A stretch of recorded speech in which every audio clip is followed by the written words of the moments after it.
आज़ादी एक ऐसा शब्द जिसके लिए सदियों इंतज़ार किया गया, लेकिन 1947 में जब हिंदुस्तान आज़ाद हुआ, तब सिर्फ ज़मीन नहीं बटी थी और उस साल इंसान बढ़ गए थे, यादें बढ़ गई थी और कुछ जगहों पर भगवान भी पीछे छूट गए। आज हम आपको ऐसी कहानी सुनाने जा रहे हैं जो किताबों में नहीं मिलती और ना ही भाषणों में सुनाई देती। नमस्कार दोस्तों, मेरा नाम पल्लवी है और ये कहानी है उस वक्त की जब सरहदें बदल गई लेकिन भगवान नहीं।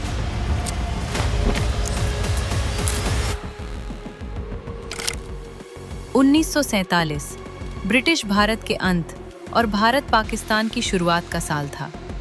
एक आदमी, एक नक्शा और कुछ ही हफ्तों में खींच दी गई एक रेखा ने सदियों की साझी जिंदगी को दो हिस्सों में बांट दिया।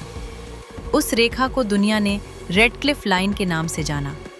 रेडक्लिफ कभी भारत आया भी नहीं था, लेकिन उसी की खींची लकीर ने लगभग 1,40,00,000 लोगों को शरणार्थी बना दिया। लोगों से ये नहीं पूछा गया कि वे किस देश में रहना चाहते हैं, उनका धर्म क्या है या उनकी आस्था कहाँ बसती है। इसके बाद शुरू हुआ पलायन। ट्रेनें चली, लेकिन कुछ ट्रेनें अपनी मंजिल तक नहीं पहुंची।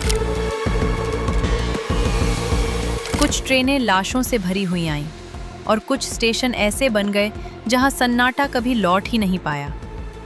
लोग अपने घर छोड़ रहे थे, अपने खेत, अपनी गलियां और अपनी मिट्टी पीछे छोड़ रहे थे। लेकिन इन सब के बीच एक सवाल सबसे ज्यादा भारी था, भगवान का क्या होगा।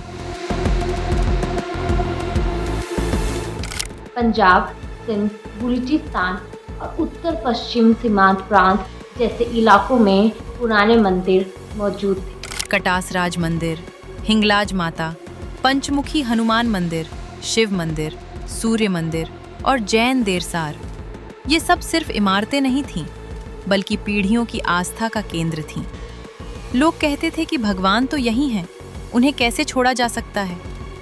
लेकिन हालात ऐसे बन गए थे कि इंसान को अपनी जान बचाने के लिए भगवान को वहीं छोड़ना पड़ा। इतिहासकार बताते हैं कि कुछ गांव के लोगों ने मंदिरों के दरवाजे आखिरी बार खोले, आरती की गई, फूल चढ़ाए गए, दिए जलाए गए और आंखों में आंसू लेकर भगवान से कहा गया, हम जा रहे हैं प्रभु, लेकिन आप यहीं रहिए, शायद किसी दिन हम वापस आएं। कई जगहों पर लोगों ने मंदिर की चाबी अपने मुस्लिम पड़ोसियों को सौंप दी, क्योंकि उस समय इंसान भले ही बढ़ गए हों, लेकिन रिश्ते पूरी तरह टूटे नहीं थे। लेकिन बंटवारे में सिर्फ मंदिर ही पीछे नहीं छूटे थे। सिखों के पवित्र गुरुद्वारे भी सरहद के उस पार रह गए थे। ननकाना साहिब, जहां गुरु नानक देव जी का जन्म हुआ था, अचानक एक अलग देश में चला गया।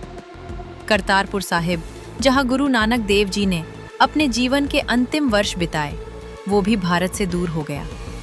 पंजा साहिब, डेरा साहिब, लाहौर और सच्चा सौदा जैसे अनगिनत गुरुद्वारे सिखों की पहुंच से बाहर हो गए। ये सिर्फ जमीन का बंटवारा नहीं था, ये अपनी आत्मा के हिस्से छूट जाने जैसा था।